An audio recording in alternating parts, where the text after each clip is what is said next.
It's Friday morning, and you know what that means. It's time for another episode of the Alabama Slam Podcast. I'm your host, Corey Hanna. What's going on, guys? This is Patrick Akers. And we are on a wing and a prayer this week. We had our first week back together in studio last week. And then after 2.5 years, somebody in my family finally caught the COVID. So I'm at home in quarantine. So we're just kind of winging this and hoping we can make this work this week. It's a little different. I usually record in my office at work where I've got everything set up like I like it. And now I'm just kind of hoping this shit sticks this week, so bear with us. Let's get into it, man. We kind of decided we're gonna kick off and talk about Takeshita and Eddie Kingston from Rampage on Friday, and talk about the week that Takeshita's had. Just go ahead and give me your thoughts on that young man, Patrick. Man, it's somebody that I did not know even existed until he started popping up in AEW. Probably because the only Japanese wrestling I really know is New Japan, and he came from the DDT promotion. But he has been impressive every single time he's been in the ring. And I think the fans in AEW are starting to take kind of a liking to him. Yeah. I mean, you and I have mentioned several times before just the physical size of this dude. I mean, he looks like a fucking linebacker out there. Yeah. And tight end. A tight end, yeah. And, you know, a lot of guys, what they kind of struggle with sometimes is, you know, when they're throwing punches or they're throwing forearms or stuff like that, that's where wrestling can kind of get a little bit phony if you don't have that stuff in tight. But, man, those forearms that him and Eddie were exchanging in the middle of the ring on Rampage, I mean, they look stiff as hell. And, I mean, that is a trademark of Japanese wrestling, right? The physicality, the stiffness of the strikes. And he just has a ton of potential. I mean, I don't know what the ceiling is for him. Obviously, I don't think he's signed to AEW long term. I think he's kind of on loan. I think he's kind of, yeah. The impression I got, and it's something I read the other day, was he's maybe got 6 months to a year to kind of see how things shake out. Well, man, you would have to think that if he becomes available, if he wants to and wants to move over here to the States, he has a home in AEW, right? Yeah, I mean, it'd be a no-brainer if I were Tony Khan. You know, the kid's got the crowd behind him already. You could tell. And another thing that I really like about this roster is just the diversity of it. You know, we have people from Mexico represented. We have people from Japan represented. People from Canada. It feels like a global promotion in a way that, you know, when you and I talked about Forbidden Door, that was one of the things that I loved so much about it, is that it felt global. It felt like the actual world of wrestling was coming into this promotion, and so that's always been something I felt has kind of lacked here in North American wrestling. Obviously, you have guys like Rey Mysterio Jr. and Super Crazy and La Parka and a lot of those WCW guys. Mexico's really had a very strong showing in the States, but when it comes to Japan, it's lagged behind a little bit. You know, Shinsuke Nakamura, there was a lot of hype around him when he came over to WWE a few years ago, but you know, it's hit or miss if you're out there, if you think that that's been a resounding success or not. Me personally, I don't think Shinsuke's work in WWE has lived up to what it was in New Japan, but he's also older, right? Right. People kind of, the wear and tear sort of catches up to you. So if we can get some more Japanese wrestlers here in AEW, I've always liked that Japanese style. And Eddie Kingston has too, which is, you know, listeners know how you and I feel about Eddie Kingston, though. Yeah, Team Eddie, hardcore. Team Eddie all the way. But, man, he's just the best, man. Eddie Kingston, whenever he's on screen, he commands your attention. He can be funny. He can be brutal. He can be diabolical with his promos. I mean, he has literally everything. And, you know, it's we talked about it, but when is it going to be the time that they put a title on him? I think that time is coming sooner rather than later, hopefully. Yeah, and I just read a couple hours ago, it looks like they've already kind of spilled the beans. I know you've probably been busy at work taking up for my ass being off today, but they've already kind of spilled the beans on what could happen at All Out, and it looks like they're leading towards that's when Punk's going to be back. Yeah, well, you know, last night during Dynamite, they ran that All Out promo commercial, and, you know, Punk was at the end of it. Yeah, and it's going to be in Chicago. It's in Chicago, yeah. So it could be heading that way. So getting back to Eddie, though, and I don't remember if we talked about this last week on the show or not. I know we definitely talked about it at work in the office this week, but there's been a lot of fat shaming with Eddie Kingston. And, presentation is a lot of that. If you're a dude like Eddie that comes out and brawls, you don't have to be ripped to shreds and look like somebody like Adam Cole, who's supposed to look, people were on Adam Cole about his physique for a while, but Adam Cole presents himself as a good looking dude, and he's got the heat, and he comes out with the music, he's got a huge presentation. Eddie fucking walks out to a hip hop song and just gets in the ring and says, let's go. I think it's a difference to me, like if you're going to present yourself the way that Adam Cole presents himself, I'm not saying it's right to fat shame somebody, but like maybe get in the gym just a little bit more. But it's a little different to me with Eddie, and that sounds dickish for me to say now that I'm saying all this out loud, so nobody come after me. But Eddie's just a dude that walks out to a hip hop track, it gets in the ring, is like, let's fight. It's a different presentation to me. Yeah, and I mean, even the Adam Cole stuff, you and I talked about on the podcast. I think we mentioned, though, we kind of felt like it was overblown. I mean, he's talented enough to overcome all that stuff, and people were going in really hard on him. And I think what you and I had talked about is just his presentation, right, the way he's presented. The Eddie stuff, I don't understand at all. Have these people ever seen Dusty Rhodes or any of these? Wrestlers back in the 70s and early 80s didn't look like bodybuilders. It wasn't until the Hogans and the you had Superstar Billy Graham in the 70s, but I mean he wasn't as popular as somebody like what Hogan was. Vince and those steroid trials, it really kind of warped people's perception of what a professional wrestler should look like. And I mean, professional wrestling has been in this country for over 100 years now, so the guys from the 20s, 30s, and 40s didn't look like that. You can pull up Gorgeous George clips, who was the biggest thing in pro wrestling at his time.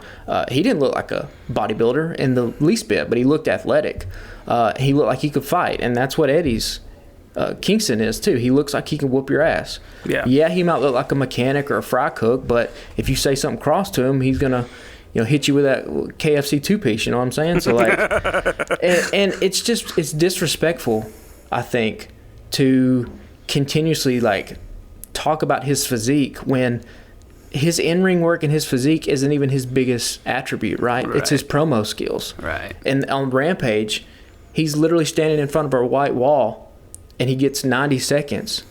And it's some of the best 90 seconds of the program, right? And he doesn't even have to, you don't even have to manufacture this stuff. You can literally just put a camera in this dude's face and have him go for however long, and you're immediately sold on everything he's saying. So he's a main eventer. He's a world champion in the making. He's great, and he's also going to be a guy, I think, in 10, 15 years from now, when whoever is the big thing in wrestling is in an interview and he or she is asked, like, who was somebody that you kind of looked up to that you took some inspiration from, it's going to be Eddie Kingston. Yeah. Like there are guys who aren't at the top of the card, so to speak, that end up becoming the most influential guys. It's the same way in music and movies and what have you. The most pop, Britney Spears isn't influencing anybody today with the pop music, but like there's a lot of people that weren't headlining shows in the 2000s that now the people who are on top of the charts look back at them for all their inspiration and influence. So Eddie Kingston's no different. Wrestling is no different. Yeah. So Eddie and Takeshita put on a banger Friday night, and then Takeshita kept that momentum going into this week where he got to face off against the world champ Jon Moxley, and didn't disappoint at all. No, I mean, Moxley is on a hell of a run. Takeshita's on a hell of a run. And you have to imagine Moxley's probably the one that wanted this match, right? Yeah. He, probably walk up to Tony and be like, hey, I need to be on Fyter Fest. I need to do something like, give me 15 minutes with Takeshita. It's great. The only thing, I don't know, did you catch Takeshita doing the gig, going for the razor blade? No. So I totally missed it. That's one thing he's got to work on. So it's little slight things like this. He's probably not had a lot of experience with it. he gets kicked in the face. And starts dropping to the floor, and the camera's not even away from him until he immediately goes reaching into his wristband and pulling it out, and then the camera cuts away. They go to commercial. He comes back, and he's got the color. But, like, it's little tiny things like that he'll get with just experience. But, man, yeah, again, the same sort of thing. The physicality of the strikes, the stiffness of it. And then his pace, too, the way he hits those ropes when he does that flying clothesline. Yeah, that flying clothesline is the shit. Yeah, and, standing toe-to-toe with the world champ, that's a hell of a position to be put in, and an honor to be put in that position considering, he hasn't been with the company for that long. But, I mean, they turned on another classic AEW in-ring performance. I mean, that's what Dynamite is. Even if the stories aren't there, you throw two guys in the ring together and the matches are there, the chemistry's there. We've talked about it countless times. Like, that's the direction they're running in, and they need to keep running in that. They're the home of pro wrestling. You would hope that the stories and the angles come along at some point, but in terms of the wrestling, the in-ring quality, it's top notch. Yeah. So let's touch on real quick one other match from Rampage before we get into Dynamite full on. The main event on Friday night was Orange Cassidy versus Tony Nese, and I've stated several times I'm a big Orange Cassidy fan, and they put on a good show Friday night as a main event. Tony Nese, I'm still not sure where to land on, but they did put on a great match and had a lot of hot spots there at the end. And then you and I discussed this in the office a couple of days ago. JR is always kind of, I don't want to say shit on people like Cassidy, but you could tell they don't necessarily click with him, and he doesn't really understand what's happening there. But JR was all up on Cassidy on the mic the other night and was loving it. You got to wonder if somebody's gotten in his ear about that, or do you think he just finally clicked? I think it's JR going to these arenas in front of thousands and thousands of fans and hearing people chant Orange Cassidy's name and chant Freshly Squeezed. Like, at the end of the day, that's what wrestling's about, right? It's about making people feel something. It's about putting thousands of people into a building and letting them have a good time and putting smiles on their faces. And I think eventually that wins you over, right? Even if you disagree with what his character is or all of that stuff. I mean, you can't argue with the results in the least bit. Yeah, match-wise, though, it didn't do much for me in terms of storyline, but other than the whole he's got to sign that thing to get Swerve out of the company or whatever. But those two guys went at it and put on a good main event. They're starting to put some more bangers on Friday night and trying to get those numbers up. And it looks like they're slowly starting to pull the numbers up for Rampage. But, I don't know. We'll see where it goes from there. Let's go ahead and move from that one into the first event in Dynamite last night. We had Orange Cassidy and Wardlow. And, I was afraid they were going to come out and just beat the ever-loving shit out of Cassidy after he's had this run that's been pretty hot the last few weeks. But they put on a good show last night, too. And it's kind of what you said. You said you didn't want to see a Powerbomb Symphony where Wardlow slams him 8 or 9 times because somebody like Cassidy can't necessarily take that kind of punishment. But they had some good spots last night as well. And I really liked the thing at the end where Wardlow stood him up, gave him the show of respect, because they beat the shit out of each other for a while. I just love the honesty there at the beginning. They had that promo. Well, first of all, I got nervous. I'll back up a little bit. I got nervous when Dynamite first started because it started with, we talk about the technical production side all the time. They botched this intro. Dude, they botched the first 15 seconds of Dynamite, and I was like, oh, God, this is a bad omen here. But, Chuck Taylor's and promo before they started, just blatantly saying hey, Cassidy can't beat this guy, so fuck it, we're just gonna cheat. I love that honesty of it. I love them trying to get the chainsaw and all that stuff like that, and working a little bit of the comedic element there. That's part of Cassidy's gimmick as well.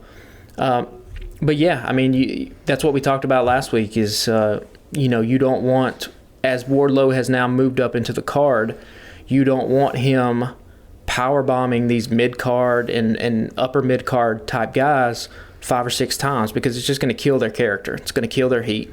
And so last night, what happened? Boom, Cassidy jumps up and powerbomb 1, 2, 3. Like, that's all you need. And I don't think people realize with Cassidy how difficult it is to do that stuff with his hands in his pockets. Yeah. Like, I don't know. A lot of people have never been in a ring. They never ran the ropes or done bumps or anything like that, so they have no appreciation for it. But, me as being someone who did that for, 2 years and knowing just the difficulty in that kind of stuff, I look at that guy, Cassidy, just kind of in awe. Like, even just the rolls. Because you think about it, when you roll as a kid, so many people, you use your arms a lot for just momentum for a lot of different things. And so if you have your hands just in your pockets, you've eliminated that momentum completely. So still just to be able to have the athletic ability to pull that stuff off is just, kudos to him. Even the kip-ups, man, the no-hand kip-up. I mean, that's fucking difficult-ass stuff. But, I'm glad that they changed Wardlow's title design back to the normal kind of red and black. Yeah. With the black strap. That looks really clean. And I guess overall impressions too. The crowd in Savannah was just not good. I don't know if it came across like that to you on your TV screen. I don't know if that's how it really was in the arena or not. Maybe we missed something being on television. But at times that crowd was just completely dead throughout the night. So there was one specifically where I noticed it, and we'll get to that in a minute during the Luchasaurus Griff Garrison thing, but it was just dead as shit. And Brian Pillman started getting the clap going, and I was like, okay, that's something's up. I knew something was off then. Yeah. Do better, Savannah. Yeah. They're not going to come back there anytime soon, I wouldn't think. No, but Rap putting a bow on the Wardlow stuff, we'll see who he goes up against next. He needs another long-term feud, I think. He doesn't need to keep just beating these guys in random one-off matches. He's got to be able to sink his teeth into something like he did with the MJF stuff. Now, I'm not saying that, the MJF storyline was 2.5 years in the making. Not saying he needs something like that, but he needs some kind of feud here that he can kind of really sink his teeth in, hang his hat on, and elevate that TNT title. Well, I mean, let's get into that for just a second. Like, what's happening there? We haven't heard anything out of this in a while. Do you still think this is a work on the MJF front, or do you? Because how long can you keep somebody like that off of TV if they're not injured, and this is just part of a storyline? Or do you think there's some real heat there, with the executives and they're keeping him off TV until it's what's happening? What do you think? I don't think there's any heat at all with any kind of Warner Media executives in MJF. I don't think they care in that kind of sense. They care that 1 million people every week watch the product, but other than that, why would they give a shit? They've got other stuff to worry their time about. Him and Tony could have maybe had some heat in the beginning, but I mean, it's clearly still a work. All the evidence that has continually come out and all the reports that keep coming out, I don't see anything about this being any legitimate animosity between them. Gotcha. So, I mean, maybe some of the sizzle has gone off a little bit from this MJF stuff, but I think they have other things happening on Dynamite that are going to keep your attention, and I think they're just buying time until CM Punk comes back. Yeah. So, I didn't predict an MJF at Forbidden Door, but it said it wouldn't surprise me. When he comes back, it's going to have to be on a pay-per-view, I think. So, All Out is in September. It's about 2 months away. If CM Punk's going to be there, that's the perfect kind of time to do it, right? I guess. Yeah. You don't want to waste that just on a random Dynamite. Right. That's a good point. Because you're not going to do anything. What they want to do with Dynamite, right, is announce this stuff beforehand so that the ratings will go up, so that you'll tune in and watch. Well, you don't have to do that on a pay-per-view, right? You can have somebody debut or come back, or have MJF do a surprise on the pay-per-view, because his appearance on that pay-per-view on a Sunday will then get you to tune in on that Wednesday to see what happens next. Yeah. So, true. That's probably the thinking they're going to do there. So, I mean, we'll see when All Out comes around. I guess we need to kind of prepare ourselves for a couple months here or a month without MJF. Yeah. But some of the reports that have come out about him are just... The state of wrestling journalism, if you want to call it that, is like piss poor. So like these reports that they've been having coming out about him, like there was one that was like, oh, MJF has an interest in Hollywood. Yeah, no shit. Like he's did fucking a Broadway thing on a pro wrestling program. Like you don't think he'd want to be in fucking movies and shit? Like I don't know. That's a different topic for another time though. Yeah. Just wrestling journalism is stupid as shit. Yeah, we had a brief discussion about that yesterday because there was a one thing I pulled up and it was like Tony Khan addresses Keith Lee's cryptic tweet because Keith Lee had tweeted something earlier in the day about some concerns he had about somebody close to him or whatever, and it was real cryptic or whatever, and I don't even think at that point it had been addressed that it was somebody close to him. So there was speculation about, oh, is Keith Lee sick again or whatever, and then in the thing that I pulled up and read while we were in the car, it said Tony Khan addresses it, but then didn't even fucking have info about what Keith Lee had tweeted. I was like, how are you not going to include the whole fucking thing that Tony Khan is responding to as part of your... It was just clickbait. It's just clickbait. It's all aggregator sites. There's nobody critiquing wrestling in any kind of artistic or highbrow kind of way. There's nobody really, I think, talking about it the way, or with a platform that's talking about wrestling the way it deserves to be talked about. So, I mean, that's part of why we're doing this podcast here. Hopefully, we don't have the platform of a Cage Side Seats or a Wrestling Observer or anything like that. But who knows? Maybe we'll get there. We trying, baby. We trying. We trying. So let's get on into the Christian Cage thing. You and I had already discussed this week. We're like, who is he gonna rip apart savagely this week? And came out and pretty much did exactly that on Brian Pillman and Griff Garrison. And as soon as Pillman was out, I was like, oh shit, he's gonna use the dad angle. And of course he did. And then they kind of got me because I didn't see it coming with the angle he took on Griff Garrison, but that was a pretty interesting twist there. What'd you think about that segment? Yeah, I mean, Christian's continuing to do some top-notch work here. Like we've talked about before, this is the perfect way to use him. He doesn't have to wrestle. He has so much cachet with wrestling fans here in this country that... you can trot him out there every once in a while inside the ring, but he's best utilized as this. He's best utilized to help get other guys over. So I would... All Out's what we said in September. Yeah. And how long is Jungle Boy out still? I don't think they've said, or at least I haven't seen it. I mean, you can pencil in Jungle Boy versus Christian Cage at All Out. I mean, that'll happen. Yeah. So until then, we'll keep getting. I don't know. Does anybody else have a dead famous dad on AEW's roster? Who else is he? Or a famous mom or brother? I guess we'll just see next week in the Christian Cage show where he runs down a deceased person. But Luchasaurus still isn't growing on me though. He's fine, but we have to change that name. I don't. Whenever the flames start coming up and the demonic music plays and then it just pops up Luchasaurus, I'm like, this is so stupid, man. Like, it still don't hit for you. It still doesn't, and I don't think it's gonna. I mean, obviously, we already talked about the crowd. The crowd was dead for this segment too, but right. It's not gonna do this guy any favors going forward. Just change the name. But so let me ask you this from a wrestling standpoint, because I don't have any idea. When he tried to choke slam on that table and he didn't get Garrison through the table on top of Pillman that first time.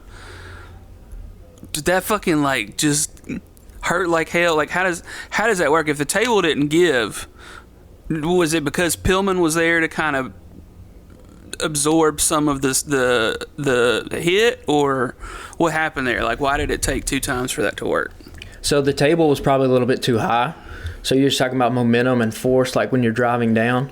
Mm-hmm. A lot of those tables are kind of, first of all, it doesn't take a lot of force to break them, but you do need some. And so that's why, if you look at how Luchasaurus got him up, the amount of distance between where Garrison was at in the air and how high Pillman up was off the table, there's not a lot of time to like generate force there. Gotcha. Which is why the second time when Luchasaurus did it, he actually followed through and drove his hand down.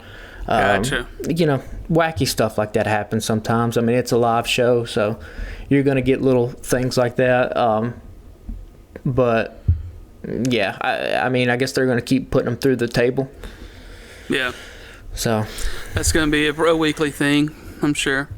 I don't know. Just change the name. I don't mean to keep harping on it, but like, you're never going to get this dude over as a monster heel with a name like Luchasaurus. Yeah. You just won't do it. Luchasaurus would sell a ton of merchandise to kids, but if he's not a babyface, that's out the window anyway, that revenue stream. So yeah, you do something else with him. So let's move on next. We had Claudio versus Jake Hager. I don't know. I don't want to say they dropped the ball with this one because I didn't really know the backstory between them because I didn't know much about Claudio before he came into AEW anyway. But I've heard from several people that he's a fantastic worker and just never really got a shot in WWE. But you know, they were harping on the backstory between these guys, and I was like, why didn't they build this? For people like me that don't know this shit, why didn't they at least give this 2 or 3 weeks and be like, hey, you know, here's what's happening with these guys and have them doing... I don't... It just felt a little rushed to me. Like, if we're supposed to be this invested, that these guys have this much of a backstory. I mean, it was still a good match, but, like, I feel like they could have told a little bit more of a story there. I feel like it was a little rushed. I mean, am I wrong in that? No, I mean, it's rushed, but I mean, here's the flip side of that is, do you really want to give Jake Hager that much real estate on your TV show when you have so many other people? You know, the time has come and gone for Jake, and so he needs to be utilized in this kind of way, right? He needs to come in every once in a while and, you know, lose to somebody that it makes sense that he can lose to, and Claudio matches him physically. So yeah, you come in, you use that history, you get Claudio on Dynamite, and you let him go out and have a good match, man. I mean, Claudio is, yeah, you know, you mentioned underutilized. I think that's a consensus point from fans with his time in WWE. He looks like a world champion though. Yeah. And in this promotion, and the way that AEW has built, and the way that fans have come to identify, you know, what AEW's brand is, he fits the mold of a world champion. And those European uppercuts, I mean, nobody does it better. And when he gets a head of steam going and hits those European uppercuts when the dude's on the barricade, like, yeah, I just love that stuff. We haven't seen a crazy Claudio hot tag yet, the way that we saw him as Cesaro do hot tags in WWE, where he just comes in like a house of fire and has the little moves and does the cannonball senton and all that stuff. So I'm waiting on that for AEW because that'll pop the crowd pretty hard. But I mean, Claudio, he's got it all. So again, we have so many guys that are in this kind of vein, right? We got Hangman Page, we got Adam Cole, we got Kingston, all these different dudes who have never held a title before in AEW, just kind of hanging around. And so they have put together quite the upper mid-card main event level roster in a way that would have looked completely crazy 3 years ago. Yeah. So. Yeah, there was obviously not this much talent floating around that first year at AEW. You know, you had the bigger ones, like that's why you had Cody Rhodes over so much back then. You know, but it's nice that they've made all these additions and have been able to strengthen the roster, because like, who the hell are you going to put the belt on? Like, you could put it on any number of guys at this point. And Kenny Omega is still out there. Yeah, you know. I mean, and you know, he said if he has any more setbacks in his injury recovery, that it may just be time for him to bow out. I don't know how much I believe that, but he's been out for a hot minute and he's still not back. So, and we'll see, but I think he'll be back in some capacity.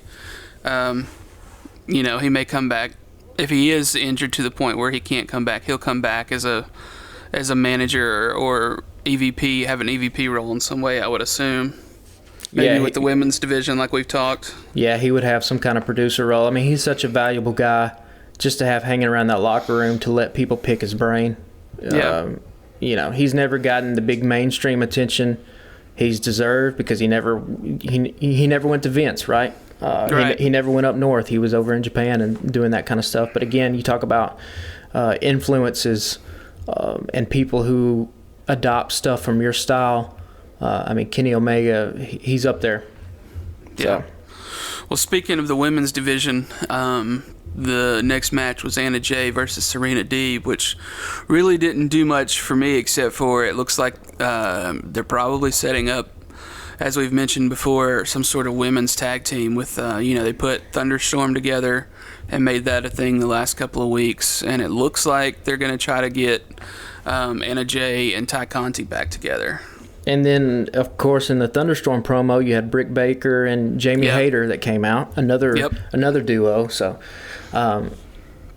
it's conspicuous timing, to say the least, right? With Sasha Banks and Naomi being released from WWE, who were the women's tag team champions. And now, all of a sudden, out of the blue, on Dynamite, we have women now pairing up consistently. Are they going to pull a little Outsiders-esque thing with Sasha Banks and Naomi, where you have, the people from the other company coming in to do a takeover of AEW? Obviously, you can't do it in exactly the same way the Outsiders did it, because part of the appeal of Kevin Nash and Scott Hall is that you thought, oh, these two are actually working for Vince McMahon in the WWE. You could never get that over with now with just how exposed the business is to the general public, but I mean, it is odd. We haven't really seen women's tag teams in AEW that much. I mean, there have been the random matches that have been thrown together. Yeah. But, there is no other reason to have an Anna Jay, Ty Conti 45-second segment unless you were going to put them together for some kind of reason. So, I mean, and then you've got Chris Statlander and Ember Moon kind of pairing together also. Athena, and you have Jade Cargill and her baddies. So, and then there are women's tag teams from Japan that you could bring over too. Yeah. It's we will see what happens. I don't know. Thunder Rosa and her women's title just kind of seems not important though. Yeah. To have it be tied up in a tag team like that. So. Yeah, that is a little weird. They got to figure that out. Yeah, but I mean, we've talked about it before. I mean, who do you pair up with? I mean, she recently lost on one of the few times I've watched AEW Dark. She lost to a women's wrestler. Now I'm completely blanking on the name, but it was a really good match this past week on Dynamite. And that was an eliminator type match where I guess at some point, she mentioned that in the promo, she's going to come over here at some point to the States and challenge Thunder Rosa.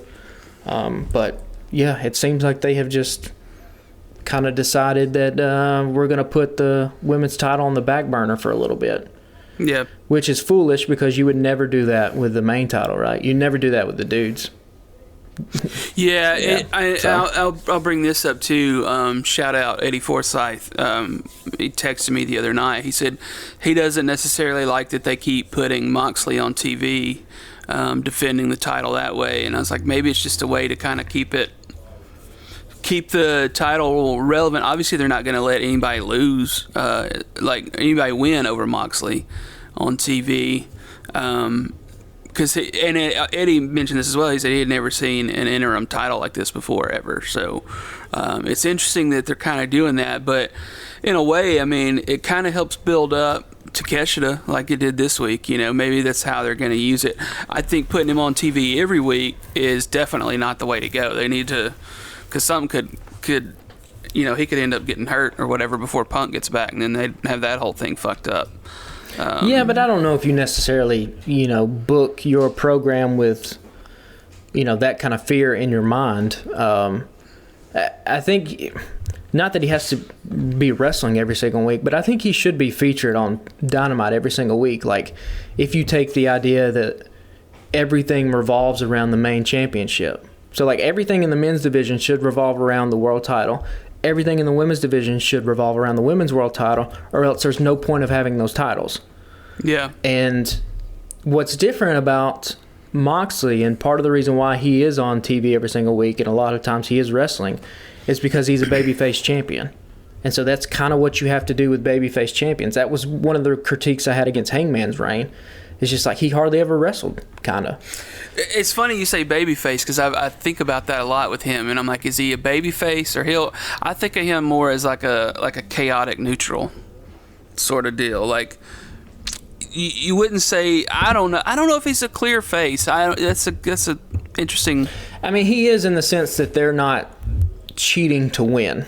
Yeah, which is, I guess, is what is how you would classify modern day heels, and he's not a chicken shit in any kind of way. Not that every single heel has to be a chicken shit, but like they do have to kind of skirt around the rules a little bit. And so what makes Moxley a heel, or what makes Moxley a babyface, is that he loves that competition. I mean, that's what Blackpool Combat Club is all about, right? So they thrive for that violence inside the ring. And so because of that, because they're never taking the easy way out, that's, in my eyes, what makes him a babyface. He's also presented in that kind of way. Yeah. So, if he was a heel, if the title was on MJF, that'd be another story completely. Yeah, you got to kind of keep them off, because why would MJF want to defend his title against a guy like Takeshita? He's not done anything to deserve a title shot, so why would I get in the ring with him? Like, that's kind of the differences in the ways you have to book baby faces and heels. It's what makes babyface title runs so difficult to pull off well, because in so many times for a babyface, it's the chase to get the title, and it's not holding the title. Yeah. It's why Ric Flair spent the majority of his time as a heel, and he has 17 title reigns, right? Because you can just give it to him, and he doesn't have to wrestle, and he can do promos and all. Triple H has his 15 title reigns, whatever. Like, he was also a heel. John Cena's kind of an outlier like that, but like we talked about last week, there really wasn't anybody on John Cena's level during his prime run, so that's why he has so many title reigns. But yeah, it's just differences in the way that you want to book these titles and who's holding them. Yeah. So the main event from last night was a 3-way title match: Young Bucks, Swerve in Our Glory, and Powerhouse Hobbs and Ricky Starks. I'll beat your ass. Yeah, I also want to say, so if we're a Team Eddie podcast, and if I've had Eddie Kingston in my heart for so long, I kind of got to make a little bit of room now for Ricky Starks. That we got to be a Team Eddie and a Team Ricky Starks podcast now. Pretty Ricky. I mean, we're jumping all over the place here. I mean, he is the charisma that just oozes out of that man is something special. Yeah. I mean, that you want to look, what makes a main event guy? Ricky Starks is a main event guy. And it's rubbing a little bit off on Powerhouse, too. Powerhouse Hobbs is a guy that's he's interesting because, I mean, just his sheer size. You saw him up against going face-to-face with Keith Lee, who's just a mammoth of a human being. And, like, Will Hobbs he's up there, man. So, well, and Hobbs has gotten absolutely shredded in the last year or so, too. I saw a before and after picture of him. Maybe it was from 2 years ago, but picture him when he got into AEW, and a picture of him now, and he's a completely different figure. Yeah, and that's a thing that you want to look at too when you're evaluating talent, is that how do they rise to the occasion? How do they make the most of their opportunity? And so, Powerhouse has gotten a phenomenal shape, and everyone in this tag match got their shine in last night. For some reason, I thought this was a ladder match. I don't know why. Was there a ladder match 2 weeks ago? I feel like there's been one pretty recently, yeah. I was like completely surprised whenever the Bucks came out with the actual tag team titles. I was like, wait, I thought this was a ladder match. But it was a regular wrestling match. But, man, I mean, the spots they did, everybody got their stuff in. This was, again, just another classic tag team match for the Young Bucks. They keep piling them up here year after year. Like, every time you talk about the best tag team matches, they're constantly up there. So, I mean, what does this do for that division, though? Because, I was 99.9% certain that the Young Bucks were going to win. They were going to do Bucks versus FTR at All Out. FTR would take the belts. Now, they put the belt on Swerve and Our Glory, but now what? Like, do you put Swerve and Keith up against FTR soon? Because, like, we need to be real honest. Like, FTR needs those fucking belts. Or they at least need to be talked about, right? Like you can't have a match for the titles and have it make sense narratively why these guys aren't in the match. So then the only thing is that, like, you have to be purposefully trying to keep them out of it. So it was pun intended, it was quite a swerve to see Swerve and Keith Lee get the win. So I guess they're going to run with this Kobe and Shaq thing for a little bit, but here's the thing about Kobe and Shaq, they eventually broke up, right? Yeah. So thinking about it last night after I watched Dynamite, I was like, well, I guess... Because here's the thing, if you want to get the belts on FTR, then this is a good way to go about doing that and book two things at once. So we're fantasy booking here, but let's just say we get Swerve in Our Glory versus FTR. Well, FTR can win the belts off Swerve in Our Glory if either Swerve or Keith Lee turn on the other guy and you have some kind of animosity there that's built up. Then that'll lead you into a Swerve versus Keith Lee feud that'll put the belts on FTR, because FTR has had years of being a tag team at this point. Like, the cohesion between the two of them is off the charts, whereas we just saw Swerve eliminate Keith Lee just a few weeks ago. And even in the match last night, Swerve picks up the belt and turns to Keith Lee. Looks like he's going to hit him, right? So, like, I think that's where they're going with it. And you can let FTR then get the belts and not hurt Swerve and Keith Lee, because their destruction was their own doing. Right. Whoever, I would say you probably want to turn. I think a better person to turn heel might be Keith Lee, but I think they might do the Swerve turning on Keith. But the Young Bucks don't need the titles either anyway, right? I mean, they're made men. So if you wanted to do, they called this match Triple or Nothing last night on Fyter Fest, which kind of doesn't make sense. I don't think that they used that term correctly. Just betting wise, like, you would have to have something. I don't know. We're getting into the weeds there. Anyway, the point of that, them calling it Triple or Nothing, was that then at All Out, if you wanted to do an FTR who's holding the belts versus the Young Bucks, you could then call that match All or Nothing, right? For all the gold that you have. Right. So I would imagine Swerve and Keith, maybe they don't hold on to these titles too long.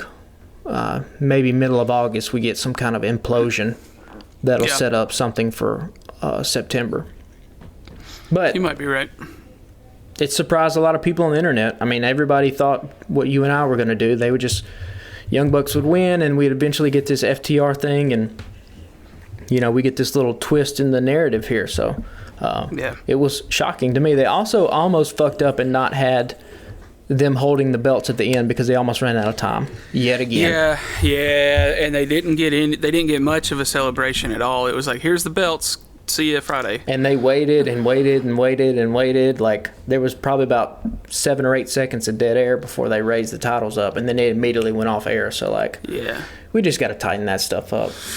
Yeah, so apparently when they did go off air, Keith Lee cut a promo and revealed that it was like one of his best buddies has got stage 4 cancer, and that's what his cryptic tweet was about yesterday, which is just terrible. You don't want to hear about anybody going through that, but so that was on his mind. So I'm sure that was a nice pick me up for him last night, and good to see. I'm sure his buddy was proud to see his homie, holding up the belt.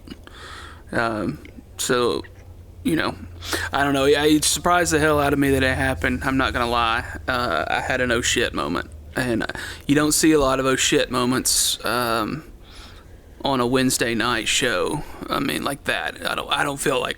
I mean, you get some oh shit moments in the form of, like, blood and guts and stuff like that. Right. That just seemed like a bigger than usual match. And I don't know who the producer for this match was. I don't know if it was Pat Buck behind the scenes. Obviously, you know, Matt and Nick Jackson probably had a lot of input just because of the experience that they've had in these multi-team matches. But some of those spots that they got into, hats off to whoever came up with those things. Yeah. Because the trying to do the Meltzer driver and getting caught by Keith Lee and the stomps and the Ricky and Nick getting up on the rope together and doing their little walk in the rope thing. I mean, it's all just excellent, right? Oh, and then the Bucks were doing their little pose and Ricky was in the middle, like grabbing his face like he does. And then the Powerhouse spot where he just he kept spine bustering everybody on Keith Lee. Like it's things like that. That's where you're in these kind of multi-man matches. That's where your creativity can really kind of flow, and I think that is a strength of the Young Bucks. Obviously, we don't know for sure if they were the ones that came up with these spots, but again, just based off their experience that they've had doing this kind of stuff, New Japan, PWG, I would venture to guess it's them. That's the kind of stuff that people 5-10 years from now are going to steal. Well, you know, when they do their 3-team matches, they're going to look back at matches like this and be like, "Oh, why don't we do this spot, but take it and do this thing with it and remix it?" Like that's how the business kind of evolves artistically inside the ring. And the Young Bucks, you know, we keep harping on their praises just for how massively successful and influential they've been. All these years without having any kind of major promotion behind them. I mean, because there were guys in WWE 5 years ago that were still in Young Bucks shit. That were watching their matches from New Japan and lifting stuff from them. So it just hats off. I love this stuff. Yeah, one of them got a neck stinger last night too. Apparently, I've already forgotten which one. It was Matt or Nick. Got a neck stinger, they said, near the end of the match there. So we'll have to keep a close look at that for the next few weeks and see how that affects how much, if at all, they'll be in the ring. And, you know, this was probably supposed to be the Hardy Boys titles. You know, like we talked about when the Young Bucks won it. I don't think that they were pegged to win it. I think that stuff with Jeff went down and they pivoted. I think that's the ladder match we were talking about. That's the ladder match, you're right, yeah. And so, yeah, they pivoted to the Bucks, and the Bucks now have the longest AEW tag team title reign and the shortest AEW tag team title reign. So, again, they don't need the titles, though. They can get their heat back because they're the Young Bucks. They have cachet and a name. Yeah. So, yeah, they're going to be fine. They'll be fine, yeah. So let's go ahead and talk about what's done up real good for you for this week, man. So speaking of, I think it was Matthew McConaughey's audiobook is what I talked about last week. Yeah. I've had another Audible credit come through, and I downloaded John Moxley's book, which is just called Mox. And I'm about an hour into it, and it's basically just him giving a promo. He is... oh, shit. It's... these guys like Mox and like Eddie Kingston, Eddie wrote that Players Tribune article some time ago that went viral on the internet. These guys are just natural storytellers, and it doesn't really matter which medium you put them in, be it pro wrestling, be it, a novel, any kind of thing like that. There's just a natural level of being able to engage you in a story that just pulls you in. And so everything about this Moxley book so far is fantastic. And so if you're someone out there that likes audiobooks, definitely give this one a try. I would say you probably want to do the audiobook rather than just the actual book, because I think it helps that he's narrating it, for sure. That's a thing that I think more and more is probably going to happen. Now that you've said that, the three dudes that do the Well Read podcast have said their book is called The Liberal Redneck Manifesto, Dragging Dixie Out of the Dark. Trey Crowder, Drew Morgan, Corey Ryan Forrester. They've said many times on their podcast, like, that it's a best-selling book, but they're like, if you haven't read it before, they say get the audio version. And that's the way I did it, was I listened to the audio version, and I think it went 100%. works because it's their voices telling the stories, and I think that could become pretty essential, I would think, moving forward. I mean, the same works for like David Sedaris. I don't know that anybody reading a David Sedaris audiobook I don't know that it would work in somebody's voice that isn't his.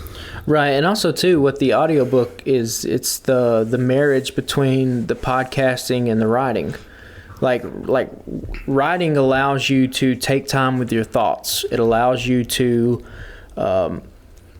make what you're trying to say very concise and very clear, as opposed to on a podcast like this where you're just kind of speaking off the cuff. You may misspeak or you may say things maybe you actually don't really believe if you were to think about it for longer than just the instant moment when you're saying it. So like that's what writing allows you to do, is to take that time. And then having an audiobook, if you have a voice like Jon Moxley, then it's just it's perfect, right? It's the perfect marriage between the two.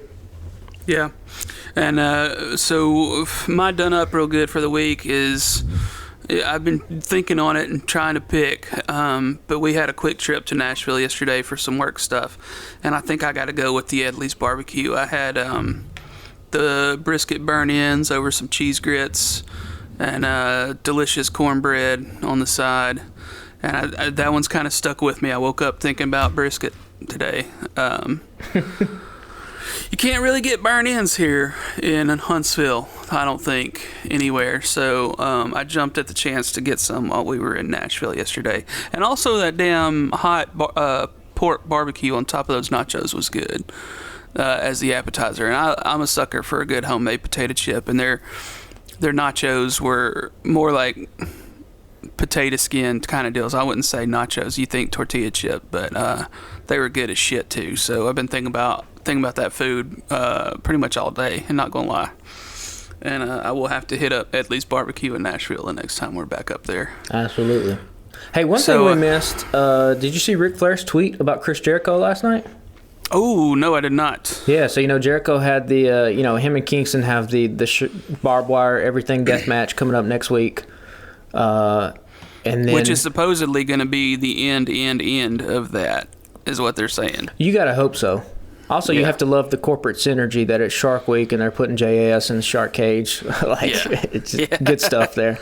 But no, Ric Flair tweeted out, I got the tweet pulled up right now. It's a screenshot of Chris Jericho, and he just tweeted out, living legend in your own mind, Shawn Michaels wannabe, Ric Flair never will be. Woo! Where did you buy that cheap suit? Obviously not from @Gents Playbook. So is Jericho going to be Flair's last match coming up? That we talked about maybe it might be Jay Lethal. Yeah. But Jericho's a bigger name to do it.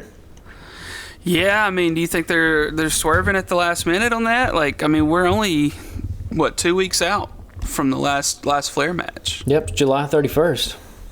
I don't know, man. That'd be it'd be different. It's definitely interesting that Jericho came out in a different get-up last night. So yeah, it was definitely a different look, and nobody came out with him. I think I mentioned yesterday. I don't think they did Sports Entertainer of the Week on Rampage on Friday. I don't know if that probably doesn't mean shit for anything. It was just after the show went off, I was like, I don't think they did Sports Entertainer of the Week. I could have missed it. Yeah, but I don't know if they just decided to give up on that or what. Who knows? I just wanted to, right before we got out of here, I saw that come across, and I was like, that's interesting. So, well, that's I'm sure there'll be a lot more back and forth there, because if it's not a thing that they're planning to do, Jericho's not going to keep his mouth shut about it. If it's like for real, right? Yeah, just Flair popping off to be popping off, then Jericho's not going to take it lying down. Flair could have also been drunk at 8 o'clock last night and, had a couple tequilas or vodkas, whatever he likes, and just decided to tweet off some crazy shit. So that is entirely possible as well. Right. Yeah.